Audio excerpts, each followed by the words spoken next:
우리나라에서 가장 대중과 가까운 과학자가 말해도 과언이 아니라고 생각이 드는 훌륭하신 과학자라고 생각합니다. 다음으로 이제 정태승 교수님을 큰 박수로 맞아주시기 바랍니다.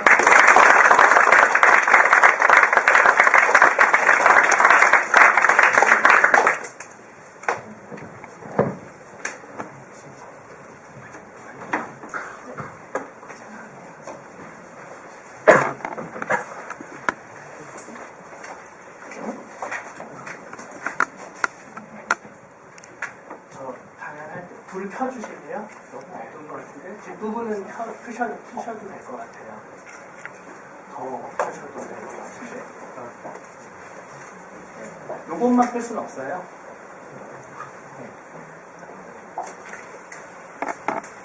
네.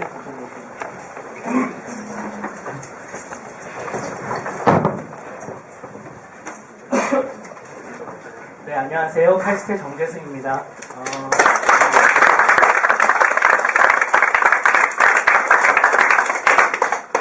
특히나 10월에 하는 행사에서 여러분 뵙게 돼서 반갑고요. 사실 처음 이 일을 시작할 때는 아주 소박한 마음으로 시작을 했습니다.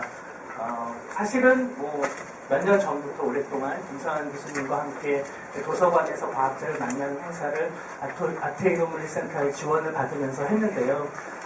좀 더 많은 사람들이 강연에도 참여하고 또 더 많은 학생들이 이 행사에 참여할 수 있도록 좀 큰 규모로 강연을 했으면 좋겠다 생각해서 소박한 마음으로 트윗에 글을 올렸는데 이렇게 전국에서 동시에 30개가 되는 도서관에서 3,000명이나 되는 학생들이 이렇게 하루 동안 과학을 만나는 행사가 벌어져서 굉장히 즐겁고요.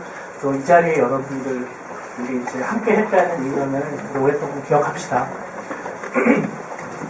제가 오늘 여러분들께 드릴 말씀은 뇌 세상과 연결되다 입니다. 뇌에 대한 이해가 깊어지면서 우리가 이 뇌를 세상과 직접 접속하려는 아주 엽기적인 연구를 하는 신경과학자들이 있습니다. 그리고 저도 그 중에 하나이고요. 그래서 여러분들에게 뉴로테크놀로지라는 새로운 분야를 좀 소개해드리고요. 또 뇌에 대한 이해가 깊어졌을 때 세상은 어떻게 바뀔 것인지 10년, 20년 후에 세상은 어떤 모습일지 여러분들이 상상할 수 있는 시간이 됐으면 좋겠고요. 여러분들은 그런 세상을 위해서 어떤 기여를 하게 될지 우리 함께 얘기해보는 시간을 가졌으면 좋겠습니다. 시계가 있습니다. 여러분들이 아시다시피 시계는 우리의 맥박을 잘 잴 수 있는 위치에 사람들이 다 이렇게 끼고 있잖아요. 그러다 보니 우리의 하트비트이 빨라지는지 느려지는지 그런 것을 잘 측정할 수 있도록 되어 있습니다.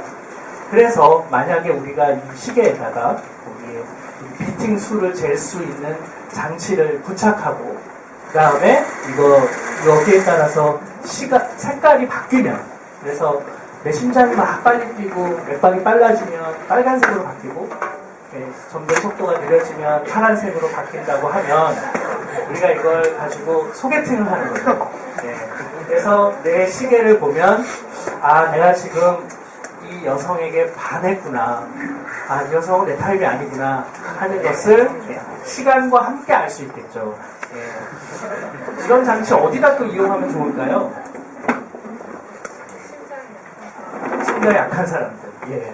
그래서 갑자기 어떤 순간에 심장이 막 빨라져서 심지어는 심장 마비에 걸린다거나 리듬이 굉장히 불규칙해지는 그런 사람들을 그 리듬을 잴 수 있으면 이 내 시계가 내 지금 몸 상태를 보여주는 하나의 아주 중요한 측정 장치가 되겠죠.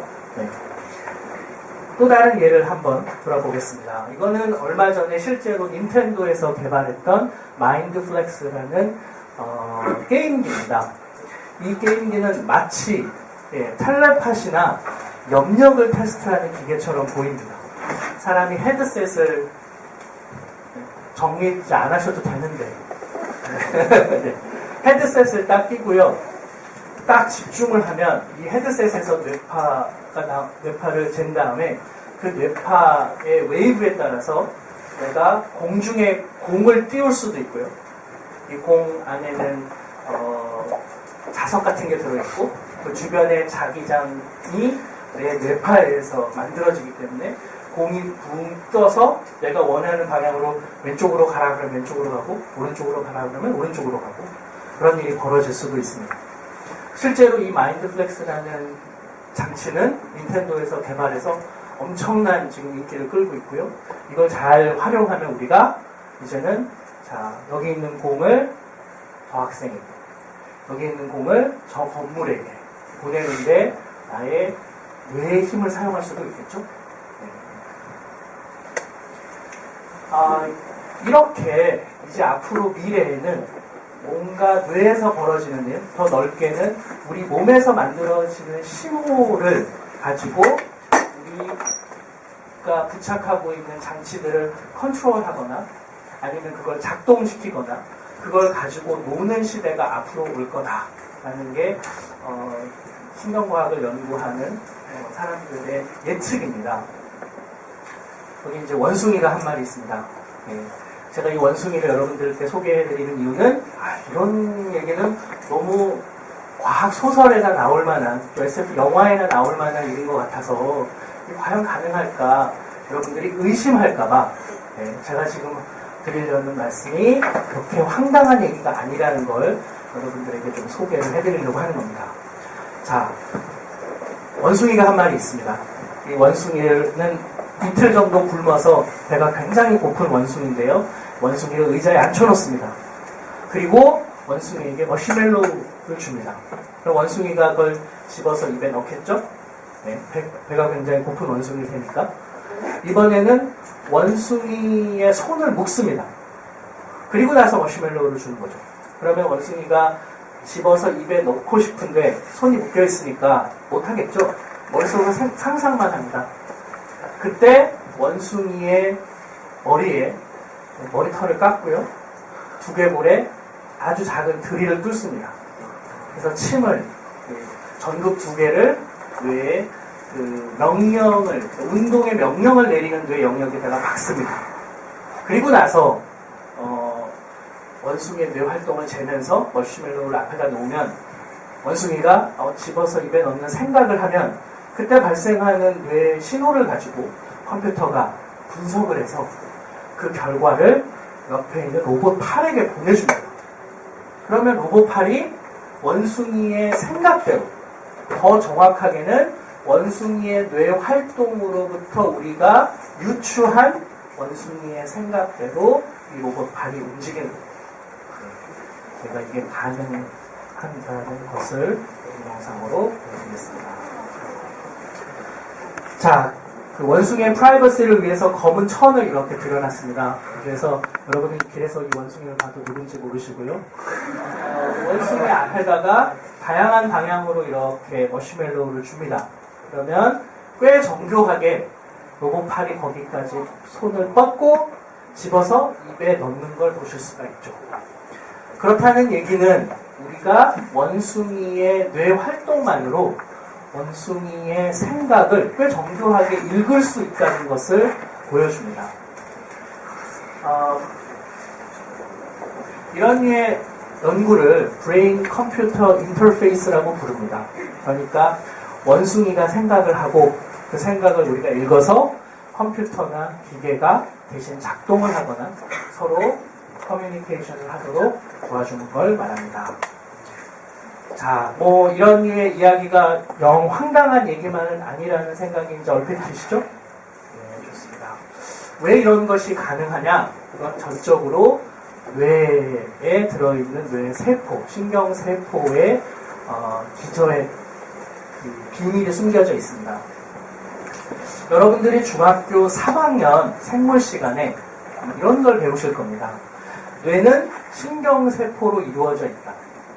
뉴런이라는 신경세포로 이루어져 있는데 얘는 다른 기관의 세포들과는 달리 수상돌기와 축색돌기로 이루어져 있고 그 안에는 세포체가 있고요. 그 다음에 전 뉴런의 축색돌기와 다음 뉴런의 수상돌기는 서로 약간 떨어져서 뭘 이루고 있죠? 시냅스를 이루고 있고 그렇게 해서 신호를 받았을 때 역치값을 넣으면 뭘 만들죠? 활동 전이를 만든다. 그게 우리가 중학교 3학년 생물 시간에 배운 겁니다. 근데 뇌가 수상돌기와 축색돌기와 세포, 시냅스로 이루어져 있다는 건 배우는데 왜 그렇게 만들어졌는지에 대해서는 사실 모르잖아요. 왜 그렇게 만들어졌죠? 왜 그게 필요할까요? 수상돌기와 축색돌기가 왜 필요할까요? 그냥 서로 다 연결되어 있으면 될 텐데 왜 서로 가지를 뻗었는데 서로 다른 구조를 가지고 있고 수상돌기와 축색돌기가 그리고 왜 시냅스로 떨어져 있을까? 그 뭐가 좋을까요? 다 이어져 있으면? 네. 오류가 쉽게 날까요? 한쪽 방향으로만 간다. 그러면 그러니까 사실 대개 이런 경우도 수상돌기에서 세포체를 거쳐 축색돌기 그 방향으로 한쪽 방향으로만 가요. 네. 그리고 우리가 전부 다 연결되어 있어도 방향성을 유지할 수는 있어요. 네. 그리고 또 원하면 쌍방향으로 커뮤니케이션 하도록 만들 수 있거든요. 그럼에도 그렇게 이런 구조를 가지게 된 이유는 사실은 이게 굉장히 중요한 구조입니다. 실제로 배울 때에는 이런 게 이렇게 생겼구나라고 여러분들이 이제 용어만 외우지만 실제로는 우리가 이런 구조를 가졌다는 게 굉장히 중요한데요. 왜냐하면 수상돌기라는 것은 그 앞에 있는 축색돌기에서 스파이크 형태의 활동전이라는 걸 받습니다. 그래서 그 개수에 따라서 높이가 달라지는 아날로그 신호를 만들어요. 그래서 사실은 시냅스라는 것은 바로 전 뉴런의 스파이크 형태의 활동전이라는 디지털 신호를 수상돌기에서 아날로그 신호로 바꿔주는 일종의 컴퓨터에 있는 칩으로 따지면 디지털 투 아날로그 컨버터, 그러니까 DA 컨버터입니다. 그리고 그렇게 해서 수상돌기에서 얻은 아날로그 신호들은 세포체, 소마라는 곳에서 다 합쳐지게 되는데 그렇게 합쳐진 값이 어느 역치값을 넣으면 다시 활동전이라는 스파이크를 만들죠. 그러니까 세포체라는 것은 수상돌기의 아날로그 신호를 다시 축색돌기의 스파이크 신호로 바꾸는 아날로그 투 디지털 컨버터, AD 컨버터입니다. 근데 아날로그를 디지털을 아날로그로 바꾸는 그 트랜스퍼 펑션이라고 하는 이 변환 함수가 되게 복잡하고 비선형적이고 그 안에 어떤 매직이 들어있기 때문에 걔네들이 연결돼서 이렇게 우리가 정신이라는 놀라운 현상을 생물학적 뇌가 만들어내는 거거든요. 근데 결국은 뇌도 인간이 만든 컴퓨터와 마찬가지로 아날로그를 디지털을 아날로그로 바꾸는 AD 컨버터와 DA 컨버터들의 네트워크인 거예요. 그리고 걔네들이 사용하는 언어는 전기 신호인 거예요. 그 안에 수많은 뉴로 트랜스미터라는 신경 전달 물질이라는 화학 물질이 있어서 그들 사이를 때로는 증폭하고 멀리 확산하는 역할을 하긴 하지만 결국 그래서 전기 신호를 만들어내야만 서로 소통하게 된다는 점에서 신경세포들은 전부 전기 신호로 대화한다고 생각할 수 있어요. 근데 그게 굉장히 신기한 일인 거죠. 인간이 만든 Artificial Information Processor인 컴퓨터도 전기 신호로 작동하고 Biological Information Processor인 뇌도 전기 신호로 작동하니까 우리가 이 둘 사이에 서로 음성 언어를 쓰는데 언어가 다른 거와 비슷한 상황인 거죠. 그 안에 적절한 통역기를 넣어주면 뇌가 컴퓨터와 혹은 기계와 직접 대화를 하고 정보를 주고받을 수 있겠구나 하는 게 브레인 컴퓨터 인터페이스를 하는 과학자들의 생각입니다. 그래서 그걸 한번 해보자. 그래서 지금 보여드린 이제 몇 가지 방법들이 그런 게 이제 가능하게 된 거죠. 그리고 세포들은 굉장히 복잡하게 생겼기 때문에 김성환 교수님 말씀하신 대로 한 1000억 개 정도 되는 뇌세포가 서로 균등하지만, 그래서 우리가 뇌파라는 걸 재면 이 두피에 전극을 붙여서 뇌파를 재면 그 밑에 굉장히 많은 한 수만 개의 신경세포들이 활동하는 것을 그대로 재기 때문에 굉장히 복잡한 게 사실이지만, 뇌세포는 보시는 것처럼 이 대뇌 피질은 세포들이 다 같은 방향으로 얼라인이 되어 있어요. 다 정렬이 되어 있어요. 이 피라미달 셀이라고 부르는 이 대뇌 신경 피질들이 다 한 방향을 가리키고 있기 때문에 하나가 파이어링을 하면 그 옆에 있는 신경세포가 파이어링을 하는 확률이 되게 높아지는 거예요. 그러니까 비슷한 행동들을 하게 되면서 자연스럽게 아주 잘 정의된 되게 싱크로나이즈드 된 웨이브, 아주 예쁜 웨이브를 만들어낼 수 있는 거고, 우리는 그걸 잰 다음에 여전히 복잡하니까 그걸 통해서 이게 어떤 패턴을 갖느냐를 가지고 뇌가 어떻게 사고하는지를, 지금 이 사람이 무슨 생각을 하고 있는지 그 마음을 읽겠다는 겁니다. 그래서 그런 것을 마인드 리딩 테크놀로지라고 부릅니다. 뇌의 활동으로, 생물학적인 활동으로 어떻게 그 사람의 마음을 읽을까 하는 게 현대 신경과학자들이 아주 야심찬 프로젝트인 거죠. 이게 가능한 이유는 전적으로 뉴로 이미징 테크놀로지. 그러니까 우리가 두개골을 열지 않고도 뇌 안에서 무슨 일이 벌어지는지를 잘 잴 수 있는 기술이 개발됐기 때문입니다. 네. 그래서 이제는 이렇게 뇌파라는 장치를 이용해서 1초에 1000번 정도 뇌 안에서 시시각각 변하는 상황들을 모니터링 할 수 있게 됐고요. 펑셔널 MRI라는 장치를 이용해서 뇌를 1mm 해상도로 뇌의 각 영역들이 지금 어디가 얼마나 활동하고 있는지를 우리가 잴 수 있게 됐습니다. 네. 사실 두개골 안에 들어있는 요 뇌라는 기관은 통점이라는 게 없어요. 그래서 칼로 막 찌르고 전극을 막 꽂아도 전혀 아프지 않아요. 네, 그래서 실험을 해도 사실은 고통스럽지 않은데, 거기다 그렇게 전극을 꽂으려면 이제 두개골을 열어야 되잖아요. 그건 졸라 아프기 때문에 실험에 참여하지 않고 있는데, 이 장치들은 두개골을 열지 않고도 뇌 안에서 벌어지는 일들을 측정할 수 있게 됩니다. 자, 이걸 이용해서 사람들이 처음에 했던 아주 흥미로운 실험이 있습니다. 1990년대 초반에 했던 실험인데요.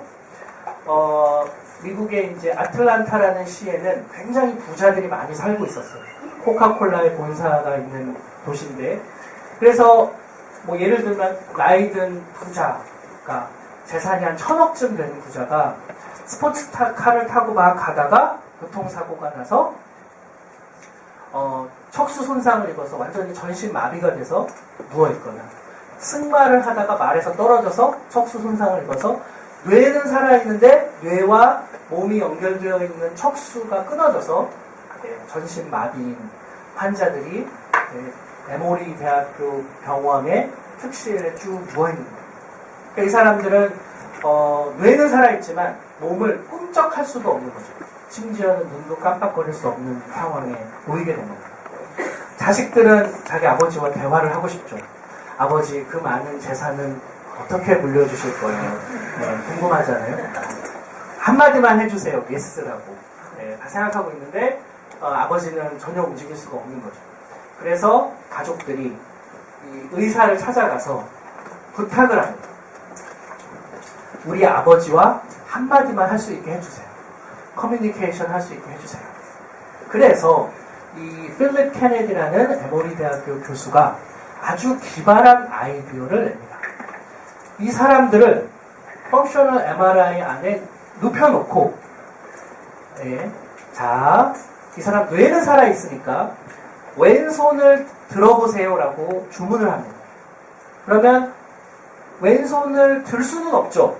실제로 척수가 끊어져 있으니까. 근데 뇌는 왼손을 드는 생각을 할 수 있겠죠? 왼손을 드는 생각을 합니다. 그때 뇌를 찍어요. 그리고 오른손을 드는 생각을 하라고 하고 뇌를 찍습니다. 그 다음에 뭔가를 잡아라 라는 생각을 하게 한 다음에 뇌를 찍는 거예요. 그리고 각각의 그런 생각을 할 때 뇌의 어디가 활동하는지를 저 펑셔널 MRI로 잘 기록해 뒀다가 거기에다가 전극을 꽂습니다. 그리고 지금 보시는 것처럼 그렇게 꽂은 전극의 선을 컴퓨터로 연결합니다. 그리고 알파벳을 모니터상의 키보드를 A부터 Z까지를 한 줄로 쭉 놓는 거예요. 커서가 가운데 깜빡거리고 있어요. 내가 S라는 글을 치고 싶으면 커서가 오른쪽으로 가야 되겠죠? 그러면 내가 오른손을 드는 생각을 계속 하는 겁니다. 그럼 그 영역에서 신호가 발생해서 컴퓨터로 가겠죠? 그럼 그 신호가 포착될 때마다 커서가 오른쪽으로 움직입니다. 왼쪽으로 가게 하고 싶으면 왼손을 드는 생각을 하고요. 원하는 글자 위에 깜빡이면 잡아라 생각을 하면 그 글자가 딱 쳐지는 겁니다. 그러면 내가 왼손을 들어 오른손 들어 잡아 이 세 가지 생각만으로 원하는 글자를 마음대로 칠 수 있는 거죠. 그래서 자식과 대화할 수 있게 되는 거죠. 이 실험을 하려면은 한 6개월 정도 트레이닝을 받아야 되긴 합니다. 일주일에 1시간 정도. 나이 드신 분에게는 굉장히 힘든 일이죠. 그렇지만 이걸 하고 나면 자식과 대화할 수 있는 거죠. 내 전 재산을 너 안 주고 사회에 환원할래. 이런 의사결정을 하십니다. 실제로 어떤 분은 자신의 전 재산을 이 연구를 하는 과학자에게 기부했어요. 독일에서는 그 닐스 볼바우머라는 신경공학자가 이 비슷한 기술을 활용해서 아주 어린 13살짜리 아이가 청소년이 교통사고가 나서 석수 손상을 입어서 대화할 수 없는데 뇌만 살아있는 상태일 때 이 기술을 적용해서 이제는 외부와 자연스럽게 대화할 수 있도록 만들어준 거죠. 한 통의 편지를 쓰는데 한 15분 정도 걸린대요.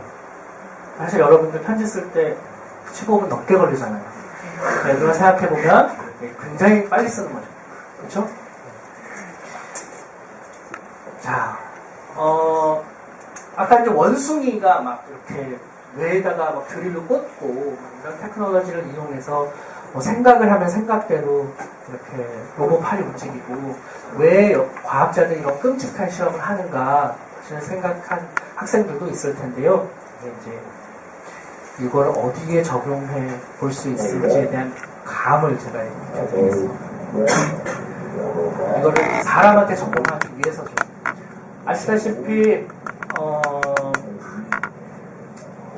이런 기술들이 이렇게 이제 팔이 없거나 불편하신 분에게 실제로 기능을 수행하는 팔을 제공해 주는 데 기여할 수 있습니다. 지금 이분은 제시 설리반이라는 그 전기 기술자예요. 그러니까 어느 날 비가 많이 오는 날 회사가 정전이 됐어요. 건물이 다. 그래서 옥상에 올라가서 그거 고치다가 벼락에 맞습니다. 쓰러졌어요. 일어나 봤더니 두 팔이 없어졌어요. 다 타버렸어요. 3일 후에 일어났는데. 그래서 회사와 시카고에 있는 그 재활의학연구소가 이 사람을 위해서 이 사람의 생각대로 움직이는 인공 팔을 만들어준 거예요.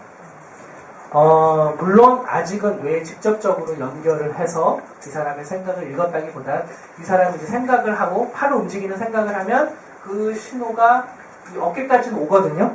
네, 잘려있지만 이제 어깨까지 온 신호를 가슴으로 옮긴 다음에 신경 다발들을 여기에서 포착을 해서 이것에 의해서 움직이는 로봇 팔을 장착을 해준 겁니다. 네. 지금 보시기에는 굉장히 막 기계들이 막 나와 있어서 흉측하고 실제로 굉장히 무겁거든요. 그래서 카메라가 돌아가고 있는 동안에는 뭐 오른쪽 왼쪽 잘하고 막 이렇지만 카메라가 딱 꺼지면 막 화를 내요. 아씨 너무 무거워 좀 가볍게 좀 만들어봐 막 이러면서 과학자를 막 탓하거든요. 지금은 20kg가 넘기 때문에 되게 무거워서 1시간 이상을 이걸 장착할 수가 없어요. 근데 이제 앞으로는 훨씬 더 가벼운 소재를 이용해서 가볍게 자유자재로 움직이고 그 위를 생체 조직으로 덮어서 좀 멀리서 보면 좀 어색한 손, 팔 정도가 되도록 하는 게 지금 현재 과학자들의 꿈입니다. 자, 여기 마징가 제트와 로봇 태권브이가 있는데요. 마징가 Z와 로봇 태권브이가 싸우면 누가 이길까요? 로봇 태권브이. 애국심으로 대답하지 말고. 자, 과학적인 관점에서 봤을 때 왜 그렇게 생각하죠? 네? 유연해요. 네? 마징가 Z를 몰라? 아, 진짜 어리다. 마징가 Z는 1970년대 초반에 나온 거라서 아마 여러분들이 모를 수 있어요. 로봇 태권브이 70년대 후반에 나온 작품들이고 76년, 8년, 9년 그 무렵에 답 아는 사람 없어요? 사실 저 김서현 교수님이 주신 이 USB 저도 있는데 자, 한번 우리 찍어볼까요? 한번 그럴듯한 유추를 한번 추론을 한번 해볼까요? 마징가 Z와 로봇 태권브이가 누가 마징가고 누가 로봇 태권브이인지 모르는구나. 왠지 태권브이를 하고 있잖아. 그 저쪽에 마징가 Z. 자, 로봇 태권브이와 마징가 Z가 싸우면 누가 이길까?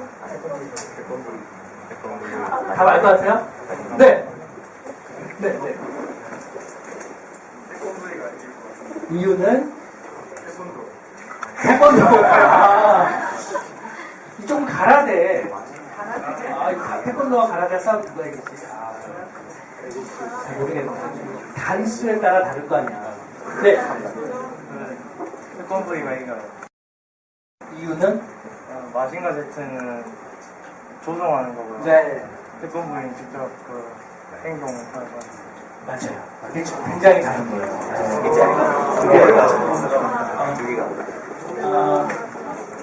아니, 내가 꼭 뭐 안 줄 수도 있잖아. 둘이 사실은 이제 로봇 마징가 Z가 먼저 나오고 일본에서 이런 로봇 영화가 나왔는데 우리는 이거보다 더 센 로봇이 나와야지. 그래서 김천기 감독님이 지금 마징가 Z보다 더 사양이 높고 마력도 더 세서 힘도 세고 얘는 막 날아다니고 키도 훨씬 크고 이런 그 로봇을 만화 영화에 만들었어요.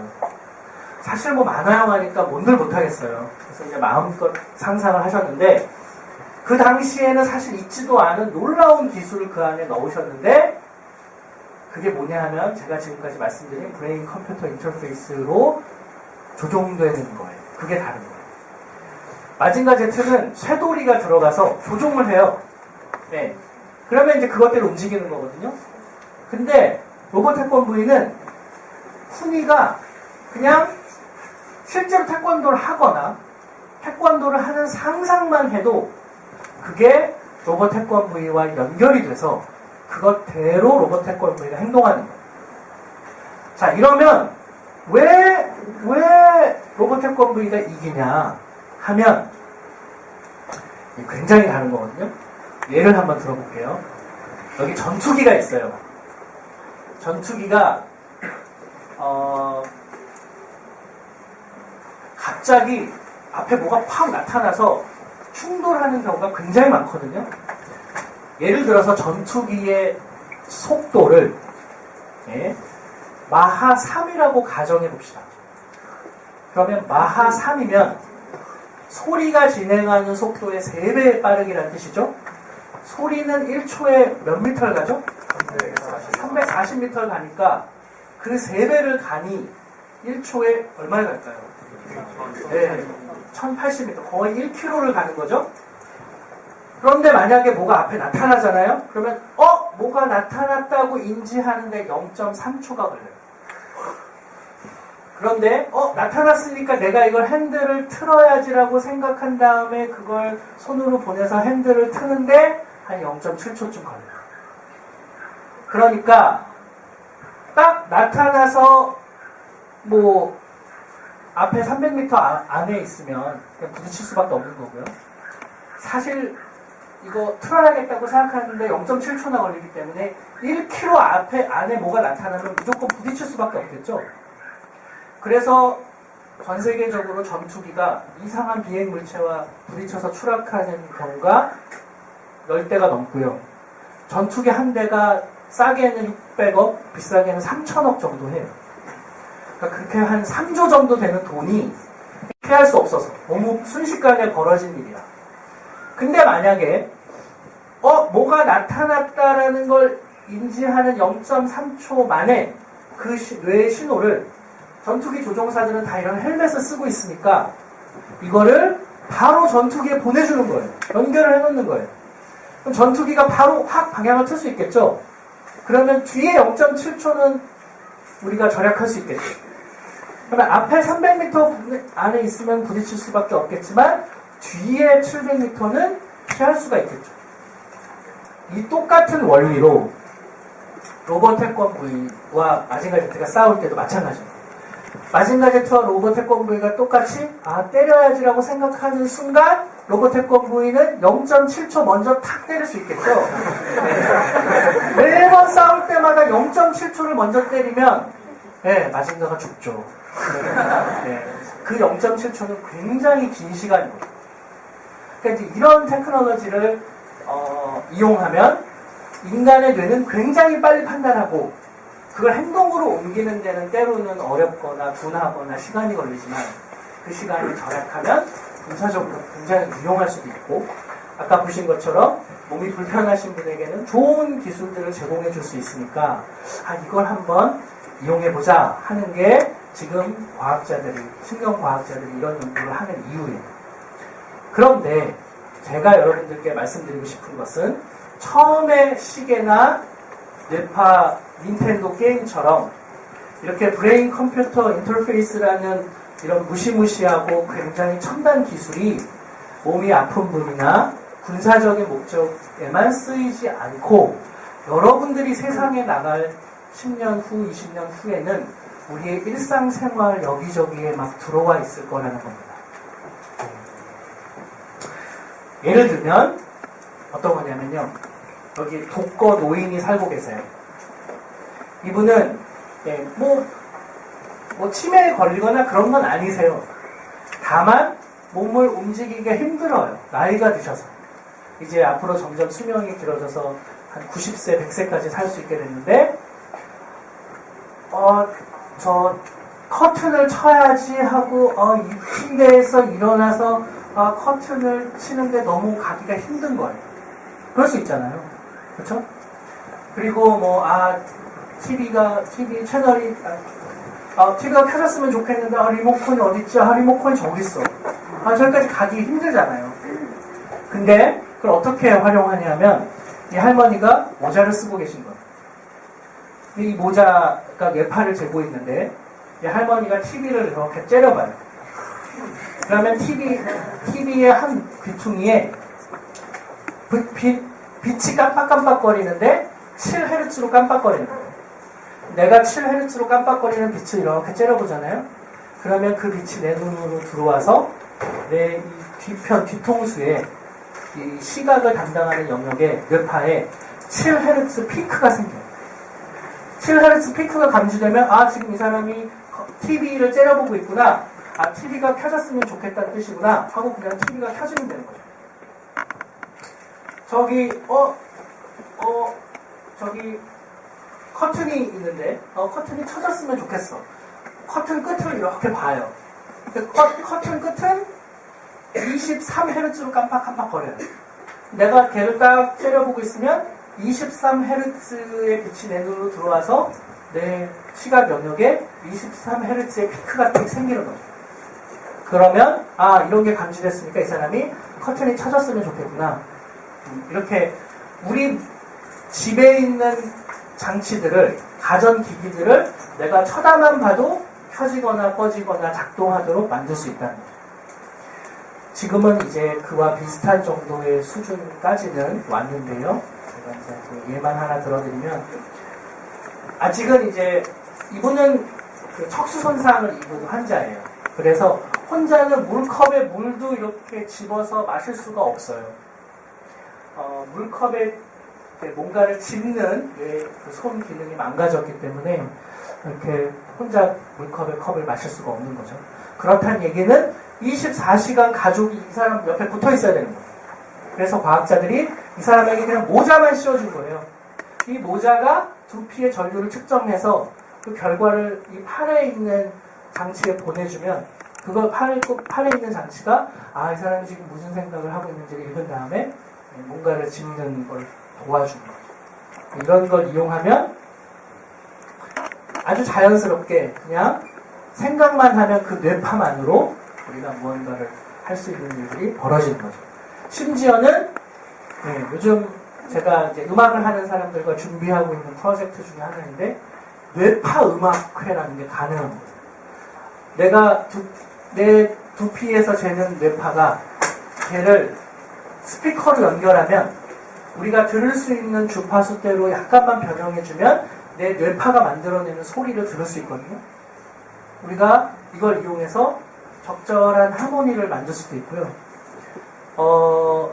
어떤 연주가한테 자신의 뇌파를 스피커로 연결한 소리를 들려주면 그 자신의 뇌파에 맞춰서 자기가 또 합주를 하는 거예요. 그 소리에 맞춰 연주를 하는 거죠. 그리고 그 사람한테 예를 들면 어머니 사진, 어렸을 때 동네에서 놀던 사진, 아주 즐거운 모습, 아주 슬픈 영화의 장면, 이런 것들을 막 보여주면 그것에 영향을 받아서 내 뇌파가 바뀌고 그것이 소리로 나올 테니까 그 무드에 맞춰서 나는 또 연주를 하고 이렇게 내 몸이 만들어내는 신호를 예술로 바꾸는 일까지도 가능할 수 있다는 거예요. 그래서 이제 이런 뇌파 음악회를 지금 구상하고 있고요. 그리고 이거 너무 재밌을 것 같아요.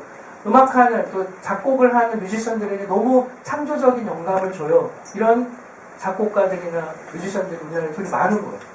그래서 과학자들이랑 함께 이런 일을 해보고 싶다 생각한다는 거예요. 과학자는 그들과 함께 기꺼이 이런 음악회, 콘서트를 열 마음이 있는 거죠. 이건 저희 연구실에서 이제 특허를 갖고 있는 아주 재미있는 장치인데요. 뭐냐면은 우리 뇌는 굉장히 놀라거나 흥미롭거나 재미있는 것을 보면 이 오른쪽 측뒤옆이라는 곳 옆에 귀 위에 특정한 영역에서 아주 독특한 파가 만들어집니다.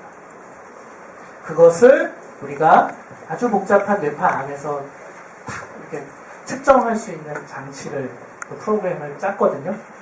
그래서 안경을 개발했는데 이 안경 끝에는 이 아주 재밌거나 놀라거나 신기한 걸 볼 때마다 반응하는 뇌를 측정할 수 있는 일렉트로드가 이렇게 붙어 있고요. 그런 게 포착이 되면 안경 앞에 여기 카메라를 설치해 놨어요. 그래서 앞에 벌어지는 일을 찍는 거죠.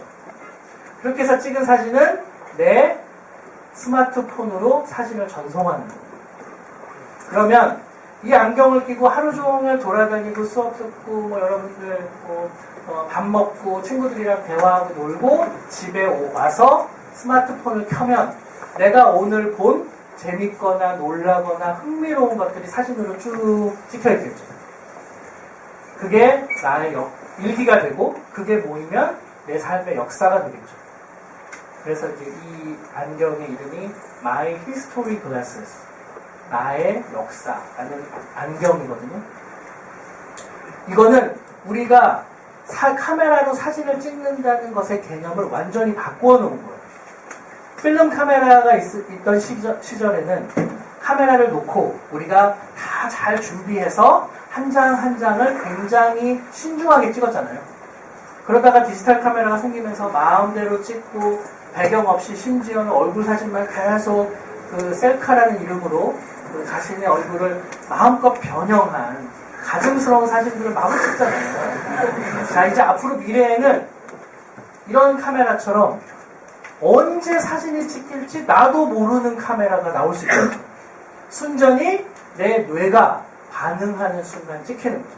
재밌거나 놀라거나 흥미로운 걸 볼 때마다.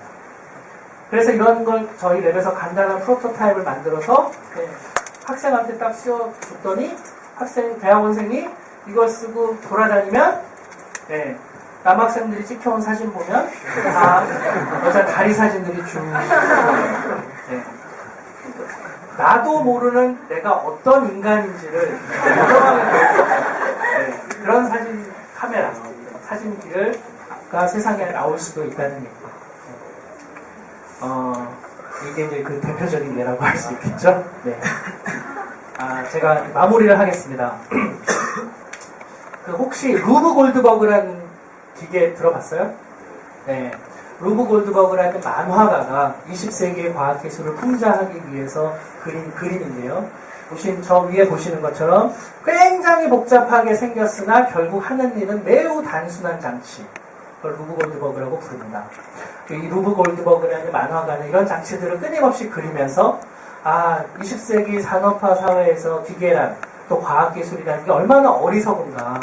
그냥 사람이 하면 될 거를 뭘 그렇게 기계를 시키려고 하다 보니 이런 거대하고 애물단지 같은 그러나 우리 마음대로 컨트롤되지는 않는 그런 제품들을 양산하다니 하면서 20세기 과학자들을 비판했습니다. 밑에 저 영화 무슨 영화인지 알아요? 조이려고 그래요. 뭘 얘기하는 거냐 하면 성욕이라는 아주 인간의 기본적인 욕망마저도 기계로 인해서 거세된 현대인들을 풍자하고 있는 공장에 톱니바퀴같이 기능하고 있는 인간의 모습을 보여주는 겁니다. 근데 앞으로 미래에는 20세기에 이들이 풍자했던 기계들과는 달리 이제 기계들이 우리의 뇌와 접속되면서 우리의 마음을 잘 읽고 헤아리면서 우리의 뜻대로 뭔가 작동을 하는 그런 테크놀로지가 만들어질 수도 있지 않을까. 그러면 기계 장치가 단순히 세상을 좀 더 빠르고 편하게 풍요롭게 하기 위한 장치만이 아니라 어쩌면 인간의 마음을 헤아리고 인간적 가치를 높이고 사람들이 더 나은 화목한 세상, 또 행복한 세상을 만드는데 이런 테크놀로지가 기여하지 않을까 기대를 해보고 있고요. 이 중에는 어떤 것들은 굉장히 무시무시한 방식으로 악용될 수도 있겠죠. 그러니까 과학자들의 실험실에서는 이미 이런 일들이 벌어지고 있으니 이게 세상에 나가기 전에 미리 우리끼리 열심히 토론해서 어떤 것은 윤리적으로, 철학적으로, 사회적으로, 법적으로, 제도적으로 허용할 것인지 허용하지 말아야 될 것인지 그 의미가 무엇인지를 논의하는 시간이 필요하고요. 또 그것을 미래사회에 그럴듯한 또 인간적 가치를 높이는 인간의 얼굴을 한 과학기술로 만들어줄 사람이 바로 여러분들입니다. 여러분들이 이 분야에 대해서 많이 관심을 갖고 인간의 얼굴을 한 과학자가 되시기를 바라겠습니다. 감사합니다.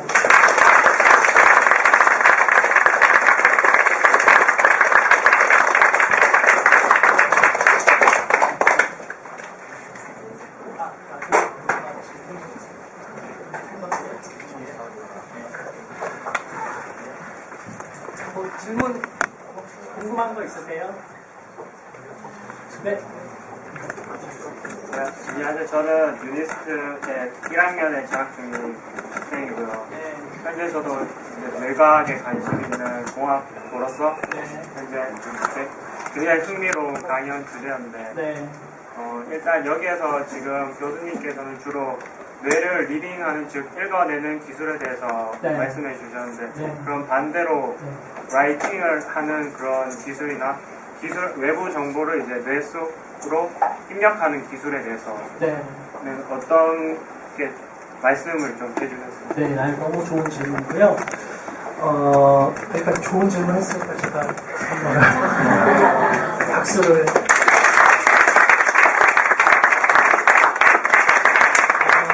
마음을 읽어서 대신 기계가 행동하는 기술이 인간의 뇌에다가 뭔가를 집어넣는 일보다 훨씬 쉽습니다. 그래서 그 일들을 오랫동안 해온 거고요.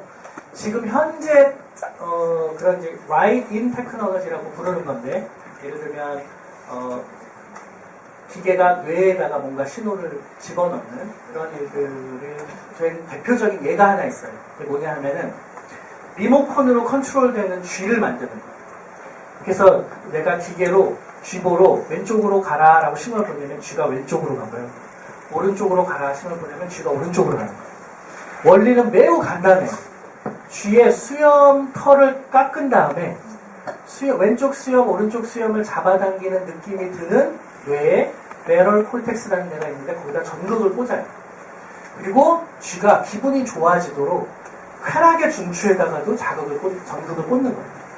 그래서 쥐가 내가 만약에 G로 하여금 왼쪽으로 가게 하고 싶으면 왼쪽 수염이 잡아당기는 느낌이 들게 그쪽 배럴 콜텍스를 자극하는 거죠. 그럼 G는 이제 수염이 잡아당겨졌으니까 그쪽으로 갈 수도 있고 안 갈 수도 있잖아요. 반대 방향으로 갈 수도 있고. 그래서 여러 가지 다양한 행동을 할 텐데 내가 원하는 행동을 하지 않을 땐 가만히 놔두다가 G가 왼쪽 수염을 잡아당겼을 때 왼쪽으로 가면 쾌락의 중추에 전류를 흘려주는 거예요. 또 오른쪽 수염을 잡아당겼을 때 얘가 오른쪽으로 가면 그때만 쾌락의 중추에 전류를 흘려주는 거예요. 그러면 얘가 학습을 하게 돼요. 이상하게 내가 원인은 모르겠지만 수염이 잡아당겨지면 그쪽 방향으로 가면 기분이 좋네. 그리고 그 다음부터는 수염이 잡아당겨지기를 기다린 거예요.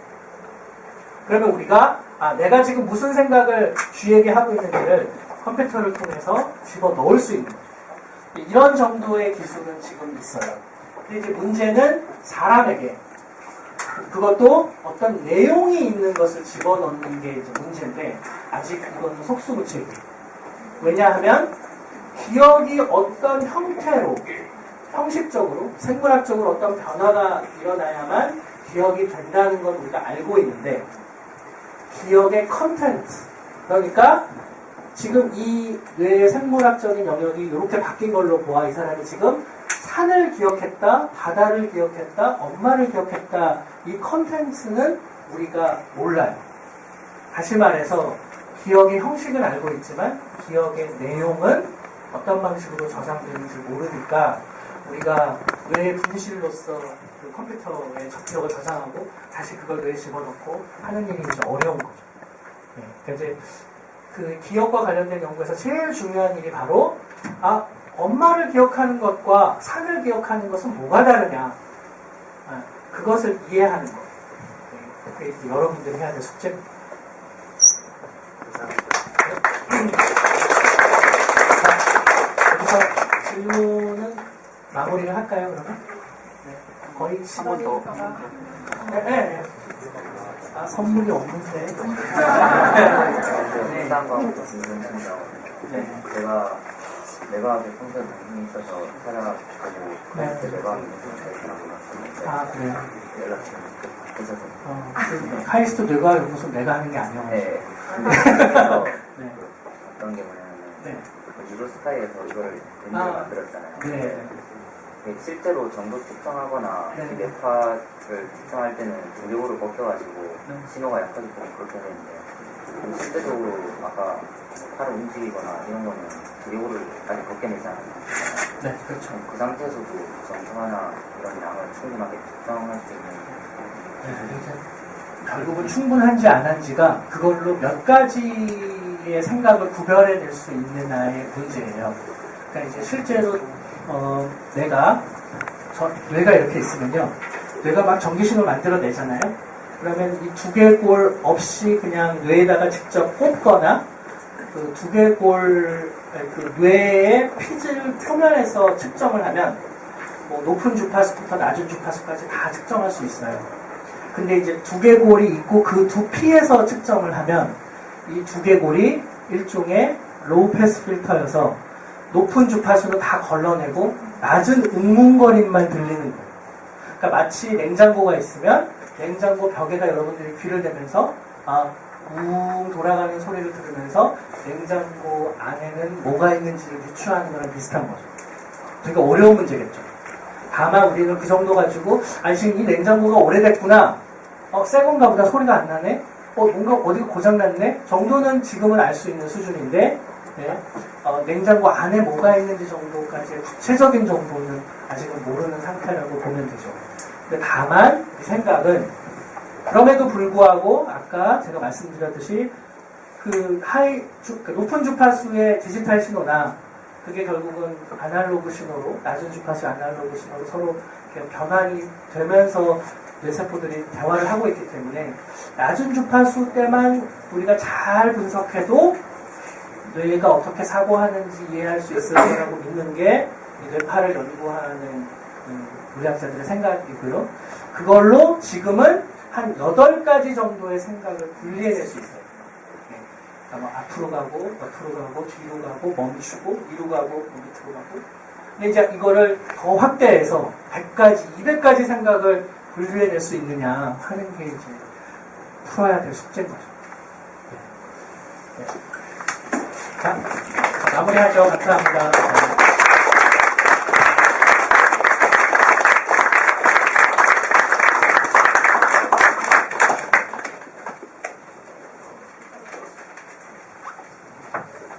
네, 강연 다 재밌게 들으셨어요?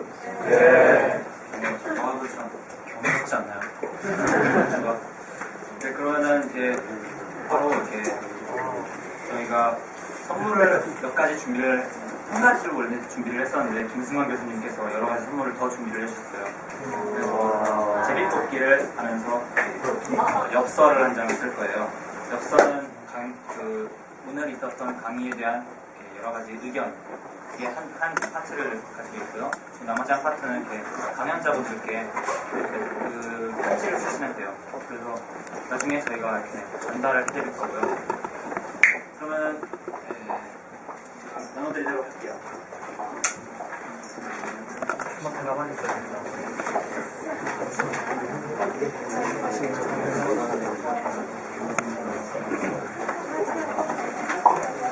그런 거